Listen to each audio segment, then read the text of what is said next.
All right, guys, welcome back to the channel. Welcome if you're new. Thank you for taking time out of your day to check the video out. Today, we're actually going to be covering everything that's going on with Xbox and Microsoft because most of it pertains to PlayStation.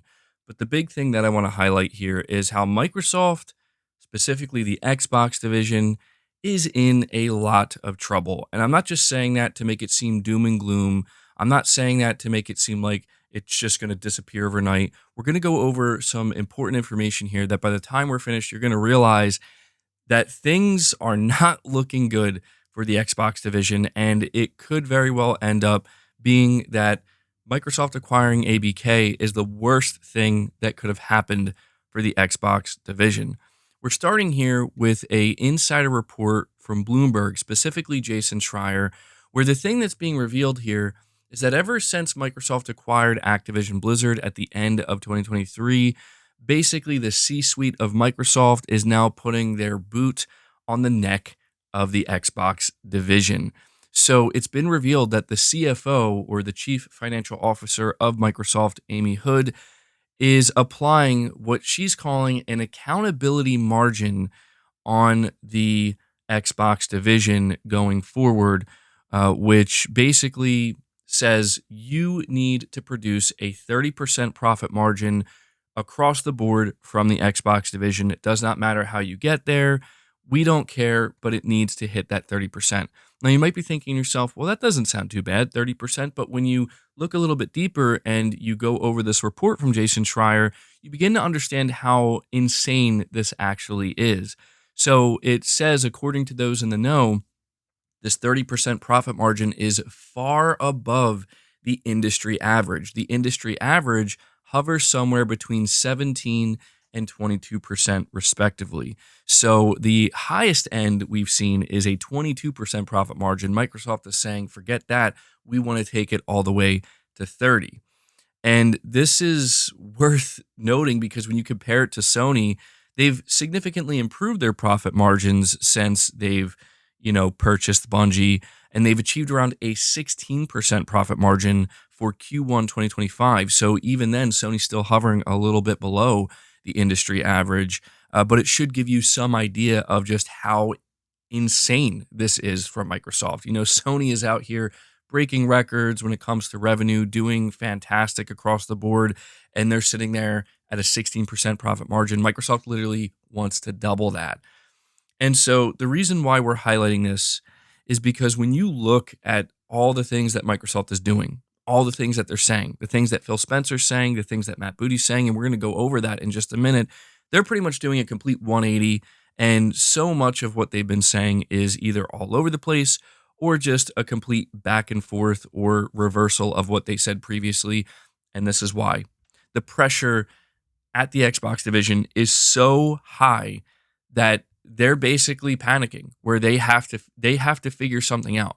This is why you're going to see a $1,200 box in 2027 being released by Microsoft, because it's no longer about trying to get as many people to buy the hardware as possible. It's about, if we are going to make hardware, we need to make at least a 30% profit on every hardware device sold.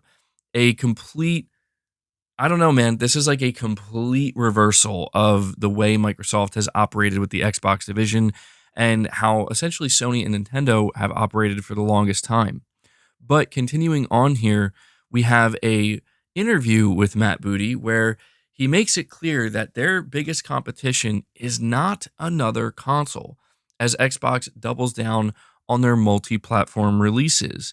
They say here, being reported by Push Square, by bringing its signature release Halo Campaign Evolved to the PS5, Xbox has underlined once and for all that its business is going in a different direction. This was already evident from the success of ports like Gears of War Reloaded and Forza Horizon 5, but Master Chief is so symbolic of Microsoft's gaming division that it feels extraordinary to see the character now associated with the blue of PlayStation. In a recent interview with the New York Times, executive Matt Booty, who leads Xbox's game content and studios, explained that the company no longer sees PS5 as competition. Quote, "We are all seeking to meet people where they are. Our biggest competition is not another console. We are competing more and more with everything from TikTok to movies, end quote. While this is undeniably true for all platform holders, Sony faces the exact same issues. It seems unlikely Microsoft is going to grow its install base by bringing its software to a competitor's platform, but increasingly, it feels like the company doesn't care. And see, that's the thing here. They want to grow, but at the same time, they have to figure out how they're going to grow the Xbox ecosystem, the Xbox platform, while simultaneously hitting that 30% profit margin. The reason why I opened this video with that is because everything you see Microsoft do going forward, keep that 30% profit margin in mind. When you see the price increases, when you look back and you saw that they're like, hey, we're just going to increase the price of our games to $80. And they said, actually, oops, never mind. We're not going to do that because nobody's going to buy our games. When you see the price increase for Game Pass suddenly going up to $30 a month and $360 annually, all this begins to make complete sense when you realize that they are basically scrambling to hit that 30% profit margin, because make no mistake, you have to ask yourself, like, what happens if they don't hit that margin? I think we all know heads start to roll. It's not going to be pretty. It's already been happening, and it's only going to get significantly worse. This is why I said at the very beginning that Microsoft acquiring both Bethesda and specifically ABK may have been the worst thing that could have ever happened to the Xbox division, because it seems more and more like it's ultimately going to be their undoing. Because in making pretty much an $80 billion investment, of course, the C-suite and the CFO of Microsoft is going to be heavily involved and, have very high, maybe even completely unreasonable expectations. But to kind of close this conversation out and close this video out, I want to highlight one last thing here that, it once again focuses on Halo being announced for PlayStation. The Halo community lead not only was wearing a PlayStation shirt, which is just crazy to see, but they are essentially heavily emphasizing how important it is for them to put Halo on PlayStation, and specifically letting us know that this is not a one-time thing. They're making it known that going forward, Halo is now a PlayStation franchise. So everything that they do for Halo game-wise will release on PlayStation. Again, this was confirmed by the community director, Brian Gerard. He says it's a huge deal. It's a long time coming. He said about Halo coming to PlayStation consoles, we're just super excited to be able to welcome even more players into the franchise we love, to fall in love with Halo the same way we did 24 years ago. As a community guy, I know the Halo community is super excited to welcome in their friends as well. It's just going to mean more Halo for everyone. It's really a new era. Halo is on PlayStation going forward, starting with Halo Campaign Evolved. So there you go. I wanted to let you guys know, if you were wondering if this was just kind of like a one-off thing, Microsoft is just putting this on PlayStation to then maybe try to convince people to go over to Xbox later on for future Halo. That's not the case. This is this is a complete shift, as he says, a new era. Now, listen, there's one last thing I want to mention here, and this is actually what I'm going to use to close out this video. For those wondering how serious of a pivot this is from Microsoft, I want to highlight one other quote from Xbox executive Matt Booty, and this was again coming from that recent interview, where, keep in mind when I read you this quote and what he had to say, or it's not, to be fair, they didn't actually quote him. This is what the article claims he said during his interview. But I want you to keep in mind that for the last 20 years, the whole idea with Xbox is we want to convince the gaming community that you should buy an Xbox console. You should buy some kind of Xbox device, and you should care about that device. You should care about that hardware. And this is still what we see Sony doing, and obviously what we see Nintendo doing. But now we are seeing a complete reversal from this, to a degree where I feel as though they're damn near gaslighting the Xbox community.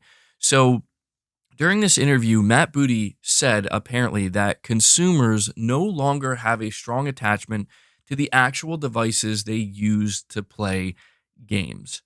And the reason why I take umbrage with this is because that's just simply not true. It's just not true. And I don't appreciate somebody like Matt Booty not only saying it so definitively, like, let me tell you guys, because you don't actually know, we know better, we're going to tell you. It also flies completely in the face of the, hardcore Xbox community where they absolutely do care about the devices. They cared about the original Xbox. They cared about the Xbox 360. Hell, they even cared about the Xbox One. What about the hardcore Xbox fans that were there day one for the Xbox One, even amidst all that friction, right? And even the Series X and the Series S, and even now, I still see hardcore Xbox players basically saying how they're still excited for this upcoming device, even if it's going to be like $1,200 for Microsoft, because they still care about the hardware. This is a complete undermining of that. And frankly, in my opinion, a backhand from Matt Booty and the Xbox division to the most loyal, hardcore Xbox players. We are witnessing, and this is where I'll end it because I'm starting to rant. We are witnessing Microsoft basically turning to the Xbox community, damn near saying we would pretty much prefer you go to PlayStation and buy our games there. That genuinely feels like what they're telegraphing here. It's wild. It's like they're doing everything in their power to get people off of the Xbox platforms, unsubscribe from Game Pass because it's too expensive, leave our hardware ecosystem because it's going to become too expensive, and we're clearly, well, it already is. They raised the prices multiple times, and we're just kind of going to be making, a hybrid Windows PC gaming console thing.